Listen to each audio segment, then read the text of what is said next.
अधूरी ख्वाहिश पार्ट 3। वो आंटी भी बहुत खूबसूरत थी। अब मैं दिल में ये सोच रहा था कि किसी तरीके से आंटी का मोबाइल नंबर ले लूं, क्योंकि मैं अपनी अम्मी के सामने उस आंटी से कोई ऐसी वैसी बात तो नहीं कर रहा था। और फिर मेरे दिमाग में एक तरकीब आई। मैंने अपना मोबाइल अपने सामान में छुपा दिया, क्योंकि मेरी अम्मी के पास तो मोबाइल था नहीं। फिर मैंने मोबाइल गुम होने का नाटक किया। मैंने कहा, अम्मी मेरा मोबाइल नहीं मिल रहा, पता नहीं कहाँ है।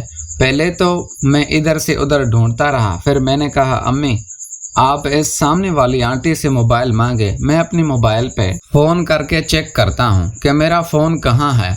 मेरी अम्मी ने उस आंटी से मोबाइल लिया। फिर मैंने उस आंटी के मोबाइल नंबर से अपने नंबर पे कॉल की तो वो सामान में पड़ा हुआ था। मेरी अम्मी ने कहा कि शाहजैन ये पड़ा हुआ है। अब मैं दिल में बहुत खुश था, क्योंकि उस खूबसूरत आंटी का नंबर मेरे पास आ चुका था। मैंने सोचा कि कल गांव पहुंच गए मैं उस आंटी को फ़ोन करूंगा। फिर ट्रेन चलती रही और हम अपनी सीट पे बैठे रहे। फिर उस आंटी ने मुझसे पूछा कि तुम लोग कहाँ जा रहे हो।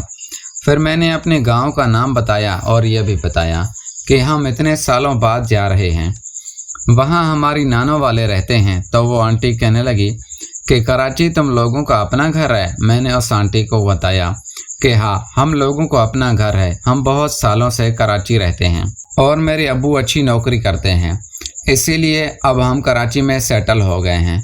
फिर वो आंटी कहने लगी, मैं भी कराची सेटल होने के लिए गई थी। मैंने भी यही सोचा था कि मेरे बच्चे हैं तो मैं भी कराची रहूंगी, क्योंकि एक बड़ा शहर है, वहाँ पे मैं अपने बच्चों को पढ़ाऊंगी लिखाऊंगी। तो लेकिन वहाँ पे तो घर बहुत महंगे हैं। आप जहाँ पे रहते हैं वहाँ घर की क्या कीमत चल रही है। मेरी अम्मी उस आंटी को बताने लगी कि हम लोगों ने जब घर लिया था तभी तो बहुत सस्ता था, लेकिन आजकल रेट वाकई बहुत ज़्यादा हाई हो गए हैं। कराची की ज़मीन बहुत तेज़ी से महंगी होती है। फिर वो आंटी कहने लगी कि जी बिल्कुल, आप ये ठीक कह रहे हैं। मैंने सब कुछ अपना बेच बाच के कराची सेटल होने का सोचा था। फिर वो आंटी मेरी अम्मी को कहने लगी कि आप लोगों के साथ कोई घर अगर सेल हो रहा है तो कोई ढूंढना मुझे दें, बताएं। मैं अभी गांव जा रही हूँ, वहाँ पे मेरी ज़मीन है, उसको बेच के कुछ आई थी, कुछ और बेचने जा रही हूँ।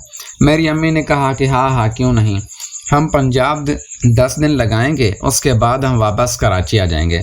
तो आप एक काम करें, शाहजैन को आप अपना नंबर दे दें, हम शाहजैन के नंबर से आपके साथ राब्ते में रहेंगे। फिर वो आंटी अपना मोबाइल नंबर बताने लगी। उसका मोबाइल नंबर तो मेरे पास पहले ही आ चुका था, लेकिन फिर मैंने सेव कर लिया। अब मुझे ये पता चल गया था कि आंटी बहुत पैसे वाली थी। फिर मैंने उस आंटी को कहा, आंटी आप फिक्र ना करें, मैं कराची पहुँचते ही सबसे पहले आपका काम करूँगा, आपको वहाँ पे कोई अच्छा सा घर ढूंढ के दूंगा। और वो हमारा इलाका बहुत अच्छा है, वहाँ पे सोसाइटी बहुत अच्छी है, सफाई सुथराई का ख्याल भी रखा जाता है और वहाँ पे फ्लाइट भी नहीं जाती। आप हमारी सोसाइटी देखेंगी तो आपका दिल खुश हो जाएगा। मोहल्ले की एक पार्क भी बनी हुई है, शाम में आप पार्क भी जा सकती हैं। तो वो आंटी कहने लगी, हाँ मैं भी ऐसी जगह ढूंढ रही थी, अच्छा हो, साफ़ सुथरा हो और पार्क भी हो, क्योंकि मेरे साथ मेरे 3 बच्चे हैं। उन बच्चों में सबसे बड़ी मेरी बेटी है, उसकी उम्र 14 साल है। उससे छोटा मेरा बेटा है, उसका नाम अली है और उसकी उम्र 10 साल है। और उससे छोटा एक बेटा है, उसका नाम रज़ा है, वो 7 साल का है। और फिर वो आंटी बताने लगी, उसका शौहर फ़ौज में कर्नल था, तो उन्होंने बहुत पैसा कमाया है, अभी भी उनकी पेंशन आती है।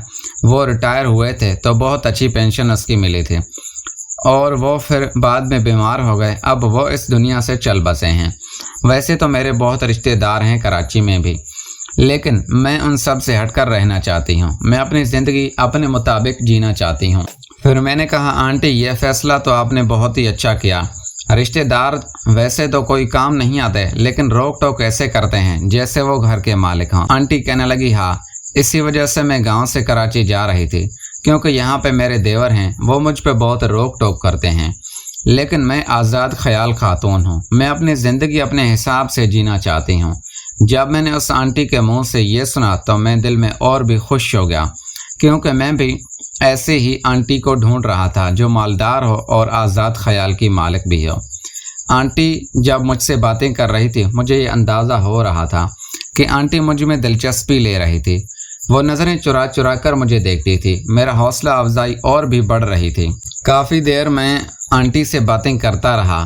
फिर मेरी अम्मी ने मेरी कमर में कोनी मारी कि बस करो, आंटी से अब बात ना करो। शायद मेरी अम्मी को अब जलन हो रही थी और वो भी उस आंटी की नज़रों को पहचान चुकी थी। इसी तरह सुबह हम अपने गांव पहुंच गए तो मेरा मामू गाड़ी लेकर स्टेशन पहुंचा हुआ था। फिर मेरी अम्मी ने कहा कि अपने मामू को फ़ोन करो, वो यहीं कहीं होगा। फिर मैंने अपने मामू को फ़ोन किया था। उसने बताया कि वो फ़लाँ जगह पे है। मैं और मेरी अम्मी मेरे मामू के पास गए और हमने आंटी को अलविदा कहा। फिर जाते हुए आंटी फिर मेरी अम्मी को कहने लगी, मेरा काम आपने भूलना नहीं है, लाजमी करना है। हम आए, मामू को गले मिले। मेरे मामू ने मेरी अम्मी के सर पे हाथ रखा। मैंने देखा तो मेरे मामू ने ब्रांड न्यू कार ली हुई थी। मैंने कहा, मामू ये आपने कब ली? ये तो बिल्कुल नई लग रही है। फिर मेरे मामू ने बताया कि अभी 1 महीना पहले ही ली है। मैंने बताया था तुम्हारी अम्मी को। फिर मेरी अम्मी कहने लगी, हाँ, तुम्हारे मामू ने बताया था। मेरे मामू की भी नौकरी में तरक्की हो गई थी।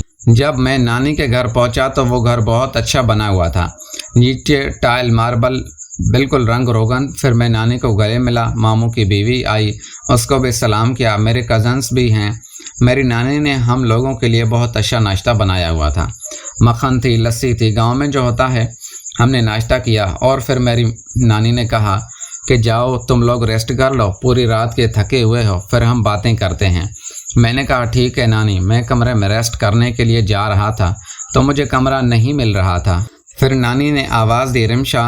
कज़न को उसका कमरा दिखा। जब मैं आखिरी दफ़ा आया था तो रिमशा बहुत छोटी थी। रिमशा मेरे मामू की बेटी थी। अब मैंने रिमशा को देखा तो देखता ही रह गया, क्योंकि रिमशा जो हुस्न आया था वो तो लाजवाब था। क्या उसके गुब्बारे बड़े हो गए थे। फिर रिमशा ने कहा, शाहज़ैन भाई मेरे पीछे आए। फिर मैंने दिल में सोचा कि रिमशा का काम तो ज़रूर उतारूंगा, अपनी अम्मी का और अपनी मामी का भी। फिर रिमशा मुझे कहने लगी, तुम कराची रहते हो? मुझे कराची के लोग बहुत अच्छे हैं, क्योंकि वो पढ़े लिखे होते हैं, तमीज़दार होते हैं। यहाँ गांव में आवारा लड़के होते हैं, पढ़े लिखे भी नहीं होते और आवारा गर्दी करते हैं। देखो तुमने कितने अच्छे कपड़े पहने हुए हैं। मैंने पैंट शर्ट पहनी हुई थी। मुझे यही कपड़े अच्छे लगते हैं और मुझे गांव की निस्बत शहर बहुत अच्छा लगता है।